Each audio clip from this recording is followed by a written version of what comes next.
Oval office, ताकत की जगह, इतिहास की जगह। 28 फरवरी 2025 को ये जगह इंटरनेशनल टेंशन का अखाड़ा बन गई। अपने अनप्रेडिक्टेबल स्टाइल के लिए मशहूर प्रेसिडेंट डोनाल्ड ट्रंप ने यूक्रेन के प्रेसिडेंट वोलोदिमिर जेलेंस्की का स्वागत किया। अपने देश के लिए एक वॉर हीरो जेलेंस्की दोनों देशों के बीच रिश्ते मजबूत करने की उम्मीद लेकर आए थे। दोनों ही जानते थे कि दांव पर क्या लगा है। रूस के साथ लड़ाई में फंसा यूक्रेन यूएस के सपोर्ट पर बहुत ज्यादा निर्भर था। एक रेयर अर्थ मिनरल्स का एग्रीमेंट जो साइन होने वाला था, यूक्रेन के लिए इकोनॉमिक फायदे और वेस्ट के लिए स्ट्रेटेजिक फायदे का वादा करता था।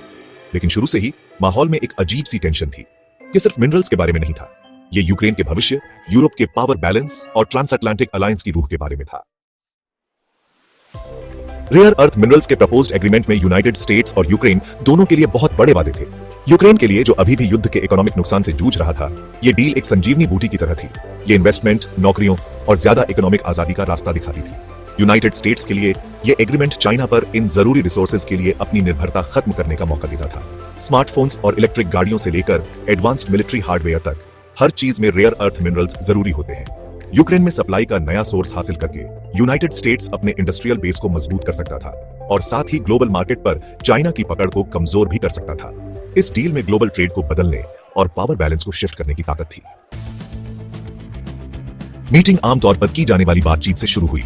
ट्रंप ने अपने अंदाज में जेलेंस्की की लीडरशिप की तारीफ की। जेलेंस्की ने यूनाइटेड स्टेट्स के सपोर्ट के लिए शुक्रिया अदा किया, लेकिन अंदर ही अंदर टेंशन बार चल रही थी। बातचीत रूस के साथ शांति वार्ता के मुद्दे पर आ गई।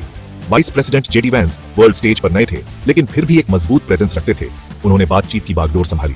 उन्होंने कहा कि यूक्रेन को जल्दी से युद्ध खत्म करने के लिए कुछ समझौते करने पर विचार करना चाहिए।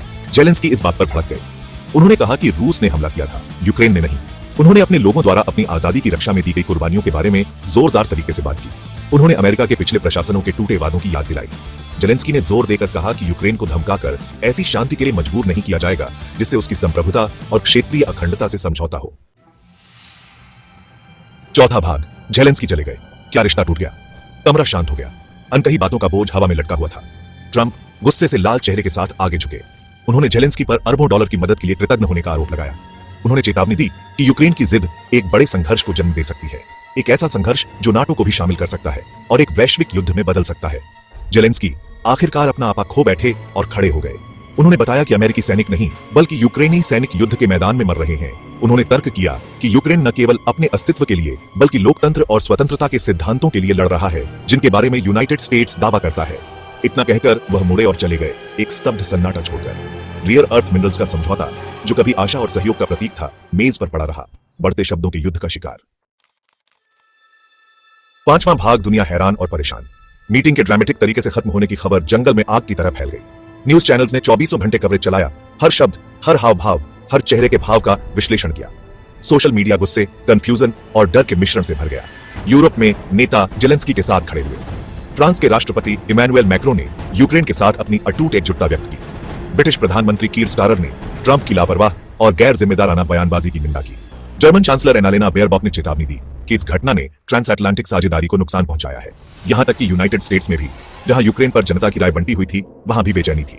सीनियर डेमोक्रेट्स ने ट्रंप के हालात से निपटने के तरीके की निंदा की, जबकि कुछ रिपब्लिकन्स ने भी चिंता व्यक्त की कि राष्ट्रपति बहुत आगे बढ़ गए थे। छठा भाग, एक अनिश्चित भविष्य अंजाम शुरू। इस बदकिस्मत मीटिंग के नतीजे बहुत गहरे और दूरगामी थे। रेयर अर्थ मिनरल्स का समझौता, जिसे कभी पक्का सौदा माना जाता था, अब खत्म हो गया था। यूक्रेन एक बहुत जरूरी आर्थिक मदद से वंचित रूस के साथ एक लंबे संघर्ष में फंसा हुआ दिख रहा था। ट्रंप की अमेरिका फर्स्ट नीतियों से पहले ही तनावपूर्ण ट्रांसअटलांटिक गठबंधन अब बिखर गया था। यूनाइटेड स्टेट्स और उसके यूरोपीय सहयोगियों के बीच पहले से ही कमजोर विश्वास अब टूट गया था। और शायद सबसे चिंताजनक बात यह थी कि इस घटना ने रूस का हौसला बढ़ाया था। पश्चिम में कमजोरी और फूट को भांपते हुए व्लादिमीर पुतिन अब पहले से कहीं ज्यादा यूक्रेन में संघर्ष को बढ़ाने की संभावना रखते थे। दुनिया इस कूटनीतिक आपदा के परिणाम क्या होंगे, यह देखने के लिए अपनी सांसें थामे हुए थी।